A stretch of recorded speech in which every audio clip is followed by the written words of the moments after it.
خير.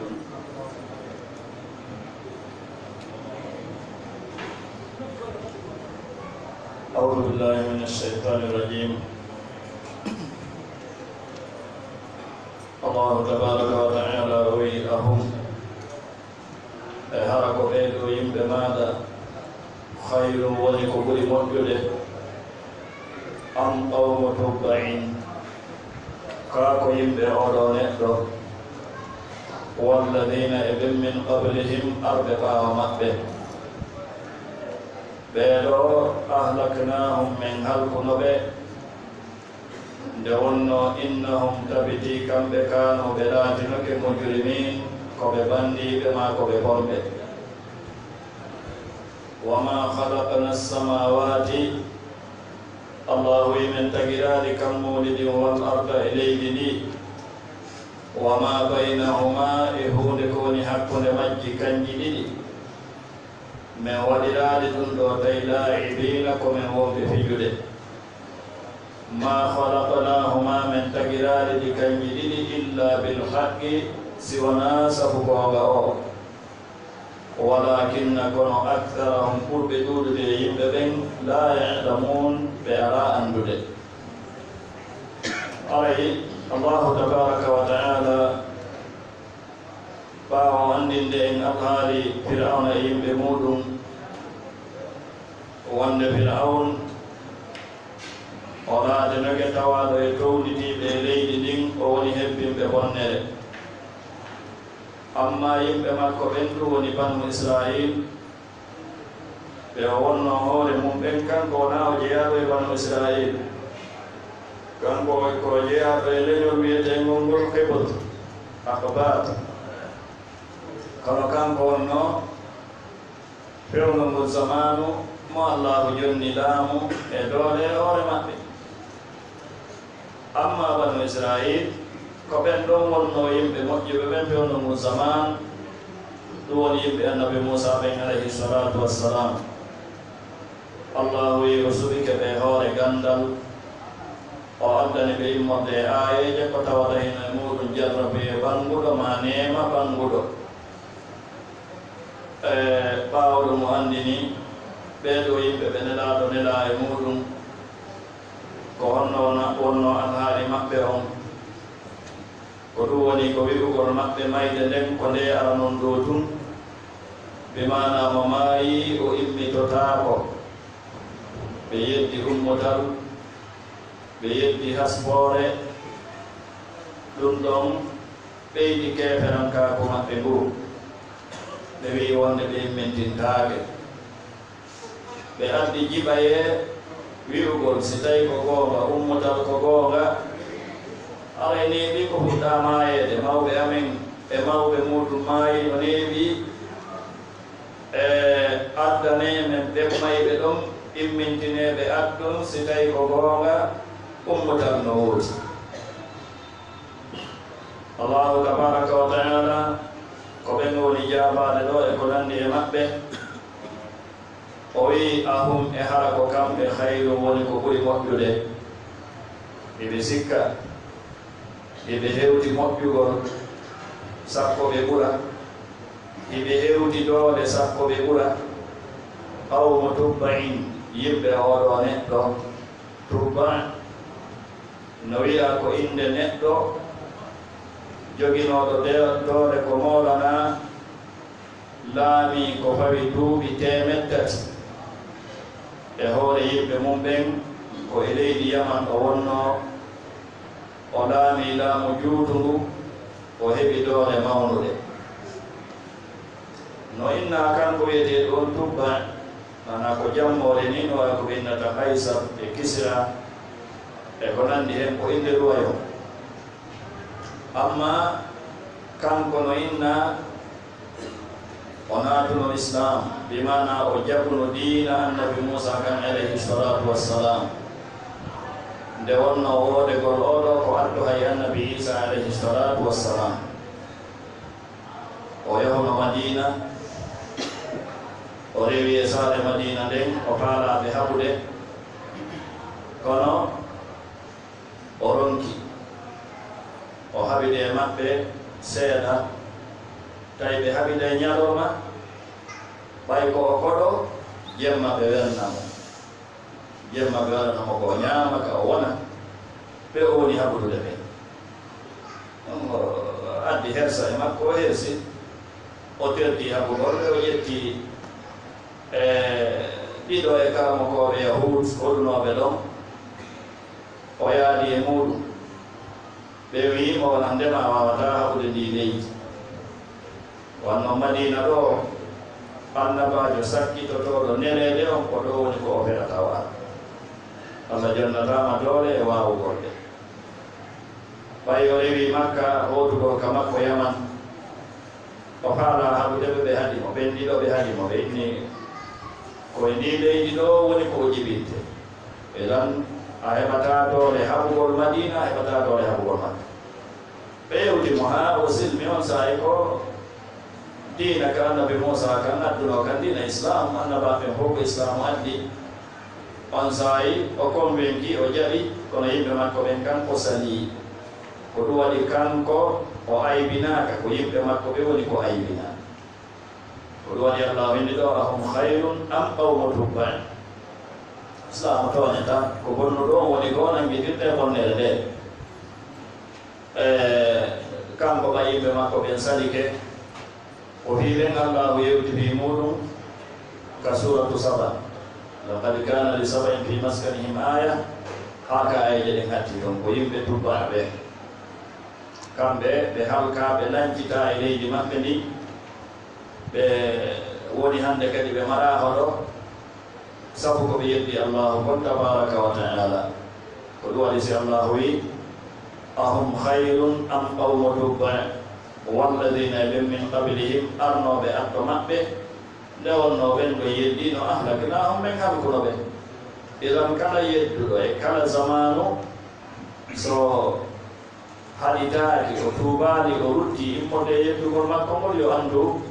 ko haɗa ko ye woodani mo immode ka allah amma haɗa ko ye yaawuɗo ma ɗum saatiiɗo haɗa ko ye yaawuɗo noon haɗa ko ye ka aduna ɗo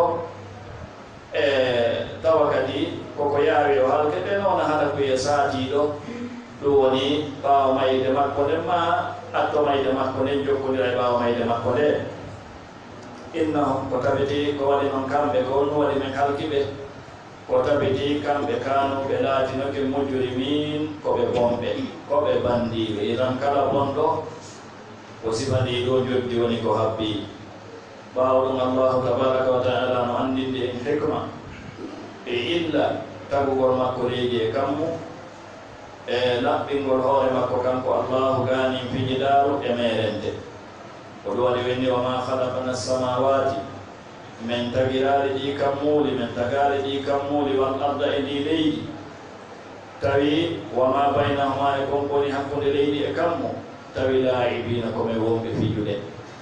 ɓe mana wona no fijowo moƴƴinirta piiroy koye fijirta wona ɗum ɗon wona sifa on alhaali ɗon woni tagugol amen leydi e kammu komin tagiri leydi e kammu ko sabu hunde haqiqare sabu hunde soowede allahu tabaraka wa taala ko woɗɗitiɗo gani fijugol wona wiye yimɓe wonɓe leydi e kammu na fi fijiɗaɗo allahu tagiri ɓe o tagiraɗi ɓe kadi ɓe mana wona wonde tagugol ɓe ngol koye fijugol woni kanko allah wono weyni nokkugo afa hasibtum annama halaqnakum abathan wa annakum ilayna la turjaun idan wona fiyen fiju o tagiraɓe wona laawol fijugol allahu tagiri ceerɗe ɗen ɗiɗi tan ko fii haqiqa fii ko mawni fii ko teddi woni ko allahu tabaraka wa taala tagiri en wono weyde ma halaqatul jinna wal insa illa liya'budun wa ma khalaqnahuma min tagirani leydi ndin e kammu koni hakkude mum illa bil haqqi si wona sabu googa walakinna kono aktharahum ɓurɓe ɗuuɗude yimɓe ɓe la ya'lamuna ɓe ala anndude ko ɗum waɗi si ɓe sikka ko fifijugol ɓe tagira ma tagigol leydi e kammu wonde taguɗo ɗum omo fijay woni ko golle fijiɗaaro o golli ko nde wonno ɓe annda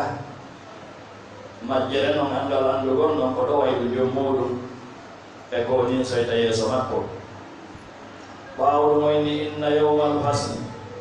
tabiti nyalande sertiganga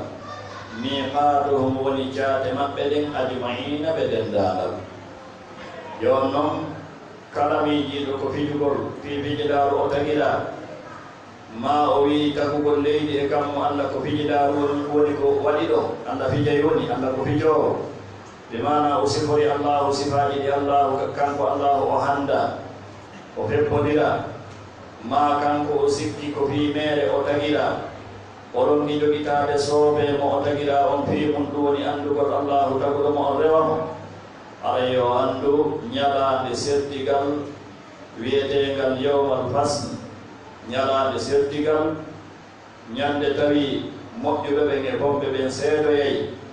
gomɗinɓe ɓen e yedduɓe ɓen ko moƴƴi kon e ko boni kon seedoyay nden ñalande ko nden ñalande woni ko satina fi ñaawe golmo yoɓamo joddigolle makko ɗe ko ɗum woni so inni inna yawmal fasl wono wiiri yawmal qiyamati yafsilu baynakum ñande dargal ngal senniniray hakkunde yimɓe ɓen hakkunde moƴƴo e wonɗo gonɗinɗo e yedduɗo fewuɗo e ɓoyriɗo ko moƴƴi e ko boni ko ɗo waɗi woni ɗo inna yawmal fasl tabiti ñalande sertingu ngu ñalande sertigal ngal miqatuhum woni jaate maɓɓe ɗen ajmaina ɓe dendagal dendanagal tagore nen ko moɓidirte ɗum nden ñande on sahi Allahu sennidira hakkude maɓɓe o ñaawa hakkude maɓɓe ñaawore sennidirayde hakkude maɓɓe sennidirayde hakkude maɓɓe yawma la yughni ñalande tawde ala duncude mawlan heftuɗo am mawlan ganin mo o hefti fi mum on shay'an hay hus ɓiɗɗo ɓen no hefti fi ɓiɗɗo mum siɗɗo no hefti fi siɗɗo mum wono o wiili kanko Allahu tedduɗo mawɗon fa ida nufiha fi sur fala ansaba baynahum yawma idin wala yatasaalun nam wono o wiili nokku ko kadi ɗa yawma la yuni kono hamiman shay'an mana siɗɗo dujjanta siɗɗo muɗum kiɗo dujjanta kiɗo muɗum si himmitama ka dargal dambe nafata hakkude yimɓe hawtuɓe dambe hay gus yawma yafirru lmaru min akhi wa ummihi wa abi al ayat etan yawma la yughni ñande tawi ala ɗum joyde mawlan heftuɗo en mawlan ganin mo heftuno fi mum on shay'an hay fus ɗum nelaɗo sa sallam maake hadise senduɗo wonde ñande yawmal qiyama aden hortoyay e ɓiɗɗo mum e ɓeygu mum e siɗɗo mum o wiyana ɓiɗɗo makko on ko honɗum komi honɗum e ma o yina ko an woni ɓen an o wiya ko honɗum e ɓen mi wonannoma o wiya a wonino ɓen moƴƴo a danki keɗan a waɗaniɗan hunde gaari hunde gaari hunde gaari ɗan miɗo irriti ko a ɓen moƴƴo wonannoɗaɗan on saayi ɓen on innamo miɗo maabori ɗo ko fanɗi walliran konko mi maabori ɗo mi yomi ɗaɗu o inna ko honno o inna miɗo maabori moƴƴiri hum gootum ɓet ɓeyditanam e moƴƴiriji andi moƴƴiri hum gootum no gasa ɗum ɗo wona e sabu teddugol moƴƴiriji andi mi ɗaɗa yite geɗe ɓiɗɗon inna newike ko landiɗa kono newotako bimana ko landiɗa ko wona fi hunde ɗuɗude ko wi hunde newiide hunde fanɗude kono newata ko yomi waɗana nde kala landodirɓe hakkude siɓɓe ɓen e samodirɓe ɓen e welduɓe ɓen ko ngol jaabo dogata hakkude maɓɓe ko wan noon mo kala nde ñande no maabi ko ɗum waɗi si Allahu tabaraka taala wi nde ñande ko yawaddul mujrimu law yaftadi min adabi yawmi idin bi banihi wa sahibatihi wa akhihi wa fasilatihi allati tuwi wa man fil ardi jami'an thumma yundi neɗɗanke yeroto ɗen ñande haram o sottora e ɓiɓɓe makko ɓe ɓe mbaɗi o sottora rewɓe makko ɓe o sottora gorol makko ngol o wonno ngol haɓude fiimum o sottora yimɓe ɓen ɓe foppette maɓɓe bimana yimɓe ɓen ɓe fof kamɓe ɓe halko fiyo kanko gotomoɗa ɗum wa man fil ardi jami'an thumma yunji. Kalla, Allah tabaraka wa ta'ala wi kalla ɗum watta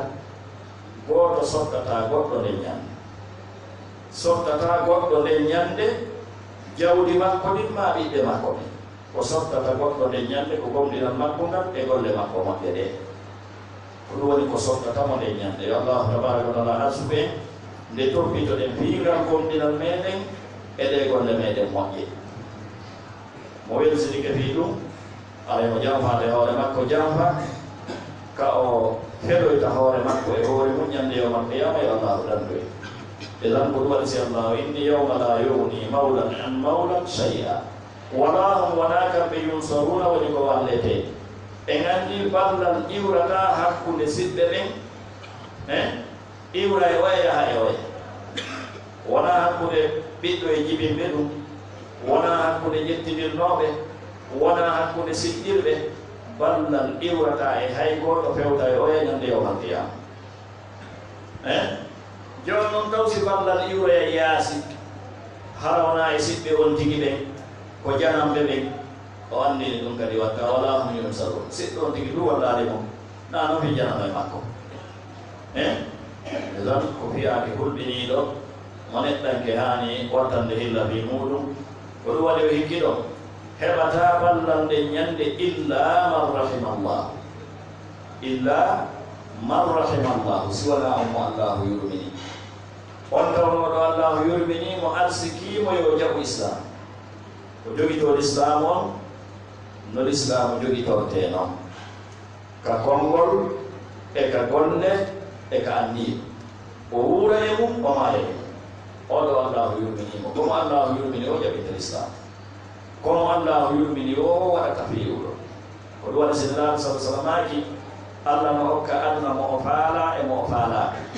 si tawino ko mo o faala to hokkata aduna, keefere o heɓatano aduna, kono ko keefere ɓen ɗuɓi jogade aduna kono o hokkata diina si wona mo o yiɗi. komo o yiɗi ɗum o hawrindinta e faamugol diina e jaɓugol diina e gollugol diina. ɗum ko mande giggol Allahu tabaraka wa taala nelaɗo makiri man yuridillahu bihi khayran yufaqihuhu fid-din. kala mo Allahu muyani moƴƴere o faamina yootiɗi diina kan. idan ndowni peesirgal ngal ɗowni meesiro nam illa man rahimallahu, si wona on mo Allahu yurmini o jaɓinimo l'islam, o newnani mo jogitagol l'islam, o ƴettitimo e l'islam. innahu tabiti kanko Allahu huwal aziz, kanko woni tedduɗo on, kanko woni fewɗuɗo on, arrahim yurmeteɗo on. ɓaawo ɗum himo andinde en ɗo ñaamete yimɓe yiite ɓe yo Allahu tabaraka wa taala dandoy ko honɗum wonoyta ñaamete yimɓe yiite ɓe, ko honɗum wonoyta jaram maɓɓe ɗan. Allahu wi inna shajarata zaqqum,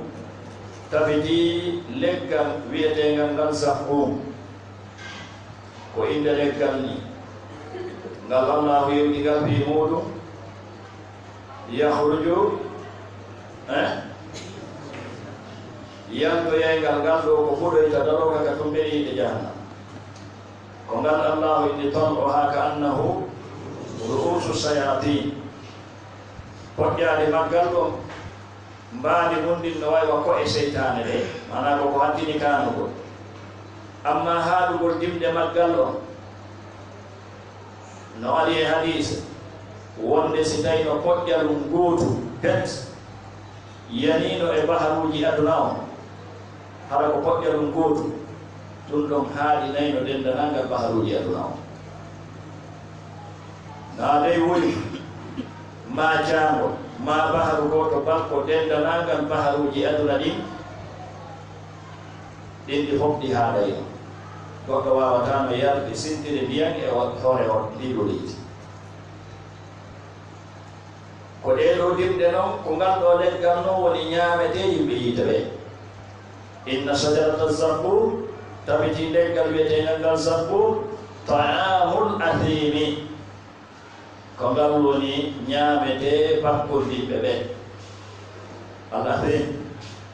yimɓe rondiɓe bakkatuji ɓe, bakkatu keeferankaaru, bakkatu sirk, bakkatu gilti. rontoji ɗeɗo dolle ha mayda e majje tawdoya e majji Allahu tabaraka wa ta'ala ngal ɗo leggal ko ngal ɗo woni ñaamete maɓɓe on ngal ɗo noon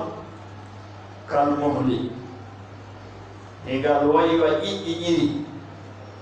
ƴiƴan e mboldi si hawtode ɗi ko noon lurndi dimde maggal on nanditi ma kal muhli e ngal wayiwano nebban fatinaɗam yande ko wulata ko ngadi ko eɓɓete ko ha nebban fatuɗa ko ni yamni hiɗan fatude ma hingal fatude fil butuni e nder deedi ɗi si tawi dimɗum gotum memi reedu neɗɗanke on fatay e reedu ɗum wono wurere hattinde wonde e degere wurgol fatirta ko ɗum waɗi si tawi allahu wi en nokku goo wono ka suratu alhajj ko onno yasharu bihima fi butunihi hino taayira sabu ɗum ɗon kon woni ka deedi maɓɓe dendanagal woni ka deedi kon mana si poƴƴaɗum gotum hewti toon tete kiɗi fof taaya e ƴiyata nde wotere waliyadu billah idan ka radiyil hamimi wono fatugol hattiɗɗam wurgol kan wono hattiɗɗam wurgol fatirta si dimɗe maggal ɗon hewti e nder reedu ko noon fatirta kadi reedu ko ndoni ñamete yimɓe yiite ɓen yo allahu tabaraka wa taala dande ko dandanayi allahu towɗo mo wi'anoyte malaika ɓen huduhu nangemo kanko neɗɗo kefeero fa'tiluhu daasonmo ma fa'tiluhu duñonmo yawma yud'una ila nari jahannama da'a fa'tiluhu daasonmo ma duñonmo ila sawa'il jahim faade e tumbere yite jahannama ge daasonmo ha ka tumbere yite ɗi kon ma duñonmo ka tumbere yite wono ibnu kathir rahimahullah o maaki wonde no wi'a si allahu wi huduhu malaika guluje capanɗe jeeɗiɗo aɗodira e makko malaika guluje capanɗe jeeɗiɗo aɗodira e aade keefeero gooto si allahu wi nangue mo malaika ɓen noon aynoɓe yiide gen allahu andini ko riladum sidat riladum sidat no wiya no woodi e maɓɓe tawɓe hakkude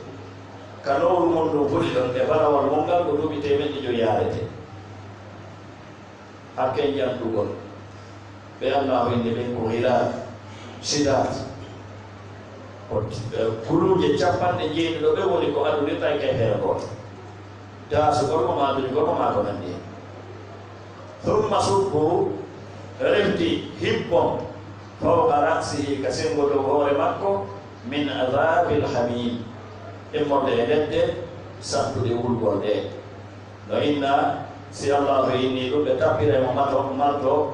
ka ɗuure makko ɗuure ɗen uddite ko ɗon ledde ɗen ɗe allahu inni ɗen ledde muusude ledde wulɗe ko ɗo woni ko lowirde ndo ko hollugol en suura no yedduɗo allahu tabaraka wa taala maayi e yeddugol mo ko honɗum ɓe suura woni no o jogoroyde ka yiide ñande yawmal qiyama o wi'ane zobo meeɗu bimana meeɗu ɗeɗo ledde wonaade yewtede fimum ko on ɗum ɗon addi ɗum ɗo ko waɗi ɗum innaka tabiti an antal asisu ko an woni teddunoɗo o alkarimu betejo o ndo ko ɓe innata ɗum ɗo ko tahakkum mana ko ɓe jalnorgol ko an wonno ko aaƴi wonde ko an wonno ko onon wonno kohoɓe ɓen ko onon wonno tedduɓe ɓen ko onno wonno ko onon wono heɓere ɓen e yimɓe mawnin hiniɓe ɓen kontiri hoore mum noon ɓe konti hoore mum kañum woni koho kañum woni asis kañum woni tedduɓe ɓen kañum woni heɗitante ɓen kañum woni ɗo kañum iwkita e seedetiɓe ko bukkol muɗum ɓe konti hoore maɓɓe na o andine nde ñande waɗi gol ɗum ɗo wonaɗo waɗede ɗum ɗo ko tedduɗo elan ko awoni hoydo ko awoni jasudo Allah wi inna hadha tabiti dundo dedo lette ma kuntum ko konkolati no bihi mudun tamtaruna in sikitade ko dum do wonno hawlade nabi ni mutalala hasbe ko lala ezabbe hawlade lette ma nema akhir ma lette akhir jalla inna hadha ma kuntum bihi tamtarun ko dum do woni ko wonno do sikitade gomdingol ñalaade sakkitiinde nen ko ɗum waɗi ka huɗɗode suratul al-baqara alif lam mim dhalika alkitabu la rayba fihi hudan lilmuttaqin ara noon ɗum e sifaji maɓɓe ɗin alladina yuminuna bil ghaib gomɗingol ko ko wirni ko ko allah woni yewtude fi muɗum ko ɗon nene gomɗinal ngal ko ɗum ɗo waɗata ha neɗɗanke on gollana akhira makko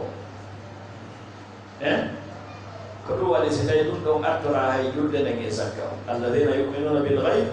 si ari ɗon wa yuqimuna salat wa yutuna zakat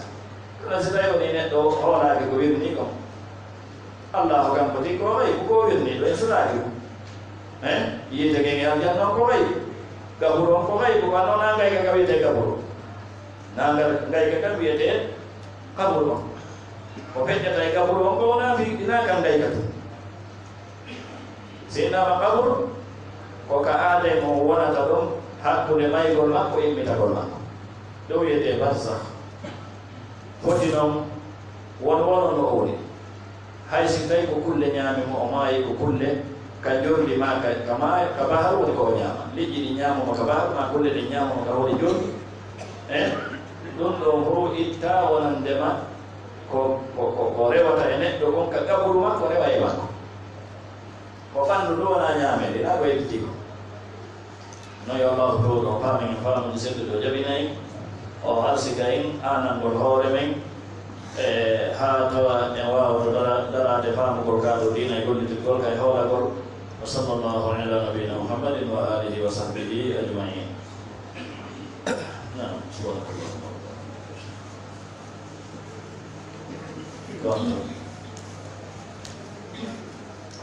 Bismillahirrahmanirrahim. Sallallahu alaihi wa sallam. Hare dero deftere kitabul hajj en yewtiyede fi piiji tawɗi ka ɓorna deeri e ka tele resugol ma resingol ma resegol aray ha joni darsu men o hande kadi ko piiji daganiɗi horminiɗo eɗi daganaki horminiɗo a noon tigi no hani andude ɗum siko horminike wata horminako makko mo bonu maɗum wota goɗɗo fawmata wanda قال رحمه الله وعن ابي قتاده الانصاري رضي الله عنه في قصه صيده ابو قتاده رحمه الله رضي الله عنه اقام مكه طيب صفه لقصه وان يقول مكه ما روح يقول مكه الحمار الوحشي بابا بلور له بابا بين حمار الاهليه حمار الوحشي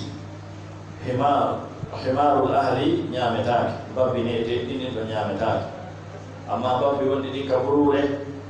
ko wiyete konkomano jawe ko nandi hen ɗum ɗon hino ñaame sirti himarul wahshi e himaru al ahli sirti Abu Qatada noon ndoka ka umra al qada nelaɗo sallah sallam e hokkutuno makka yogoygol umra mo ɓe ñawrino on ka sulhul hudaybiya woni ko ɗum ɗo waɗi kanko Abu Qatada o waañi ndi ɗo mbaɗoɗi wa huwa kono tawi kanko Abu Qatada gayru muhrim wona o horminiɗo tawi fewno ɗon o horminaki kanko o hewtali miqat laawol ngol o rewi ngol miqat ɓen ɗon on o hewtali miqat o sakko o hormino haal o wi ɓay woni o waañi mbaɗoɗi ɗin o addi فقال رسول الله نراد اللهم كني صلى الله عليه وسلم لأصحابه صحابة المقبة وكانوا على صحابة بهدتي بالله المحرمين كم بكبهر مني نراد لندي بما كي هل منكم هرهن الموضوع أحد قد أمره يمد أبو قتادة وانيب لي برود أو ما لأشار إليه وصفني بشيء قد ما نحيث كل قد مبرودني e ko nandi hen qaaloɓe wi la o goto yami yamiramo goto yami wallitaki mo hay none goto e none wallita ɗo ɓe mana joni ɗo komo horminaki waañi mbarude ɗo andi ñawore nden si on tigi horminike daganaki mo waanugol ɗo andi ɗum ko tawa ɗum emin mahdurati al ihram ko tawata mo horminike ɗum ɗon no harminana si goɗɗo kadi waañi tawi ko horminiɗo ñamata hay si wona horminiɗo si waañi jordi ndin ka hoore leydi tawi ko fii makko waañani fii horminiɗo dagaki ka horminiɗo ñaama hay si tawi wona fii makko o waañani si tawi horminiɗo on wallitike mo hay hollugol mo mbaroɗi ɗin hino mbaroɗi haray ha joni kanko horminaniɗo hanki on ñamata ko ɗum annelaɗo landi ko ɗum waɗi waɗo fatuwa si landam fewti e makko kanko kadi koyo lando ha landam fewtinagal e makko ngal ɗo faama ngal si o wawa noon ɗaɓɓutude jaabo maggal o tibbude e deftere nde ma sunna o on saye qaalu la qalanelaɗo maki fakulu ñaame ma baqiya kon ko heddi min lahmihi koɗe tewu mbaroɗe ɗi tindini ɓay wona kamɓe waañi kamɓe horminiɓe ɓe wona fi maɓɓe o waañani wona kamɓe wi'i o waañi ñaamugol ɗum ɗon no daganiɓe amma siko kamɓe waañuno ñaamugol ɗum no harmannoɓe siko fi maɓɓe o waañuno ñaamugol ɗum no harmani ɓe si tawino ko kamɓe hollimo ma yawirimo yo waañu hanno ha joni ñaamugol ɗum ɗon no harmani ɓe ɗeɗon ñawore no ara ta ñawore nden ko wotere kono sabu illaji wonɗi ɗin e ñawore nden sendidira senda ko yiyete kon ñawore nde hadisa mutafaqun qala rahimahullahu an Sa'd ibn Jathama allaythi radiyallahu anhu annahu kanko ahda o nelduno li rasulillahi sallallahu alaihi wasallam himaran babba wahshiyan bulure yankewa wa huwa taynalaɗo bil abwa'i ɓe nde ɗo nokkure awmade ha ɓe waddana koye nde ɗo nokkure ɓe wonnon ɗo ko sikkitare iwde e kanko Sa'd ibn Jathama faraddahu nelaɗo jonniti e mbaroɗi ɗin alayhi e makko ɓe woyde ñamude neldani mo sendani ɓe ñamugo neldani kono ɗo ɓe jonniti mo wa qala ɓe maaki ɓe andini illa on ko waɗi kon ha ɓe jonnitimo ɓe wi inna tabiti menen lam naruddahu men ruttirani mbaroɗi ɗin alayka e maɗa illa anna si wona tawde menen hurumun komin horminiɓe komin horminaniɓe hanki e tan ko yewtuɗen kon ɓawɗo nane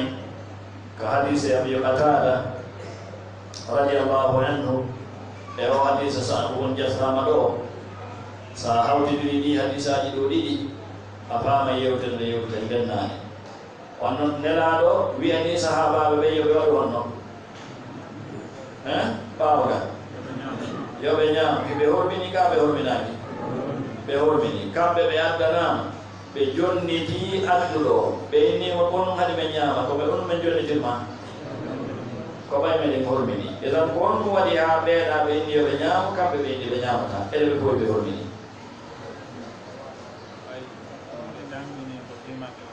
ko waɗi noon hasanta ɓe tanjini Sa'd ibn Jathama ko fii maɓɓe waañiri simo horminaki waañi fii horminiɗo no dagani horminiɗo ka daganaki daganaki nde wonno ko fii makko waañira e ɗon hadisaji ɗi ɗiɗi nayi o tigi no heɗi lutodiri ndo wiyete al jammu baynal nusus hawtidirgol hakkude nasluji ɗi labudda on tigi famata ɗum ɗon e ɗon ɗiɗo hadisaji ɗi ko tindini ko wonde waañugol e ñaamugol ko waaña fii mum daganaki horminaniɗo hakki amma si tawi wona fii makko waaña wona horminiɗo waañi wona kanko waañi wona fii makko waaña haray no daganimo nam qala rahimahullahu haddanin ɗon wa an Aisha radiyallahu anha qalat qala rasulullah sallallahu alaihi wasallam khamsun min ad-dawabi kullu juwi dabe ho jowi kulluhunna kala koyɗo fasiqum ko fasiki yoyi fasikan ka ko moƴƴana tagaɗo foti ko mum monde foti ko aade ana yaltugole ɗum tare wongo ƴarguɗo wongol bewɗo koye fasi koyɗo daaɓe hoy yoyi gotum kala e koyɗo ko ƴaggugoy ko murtu koy yo noon nde tawno hekoye murti yogo tan na hekoye ware fil harmi ka nder huuru hay ka nder huuru makka koyoɗo ware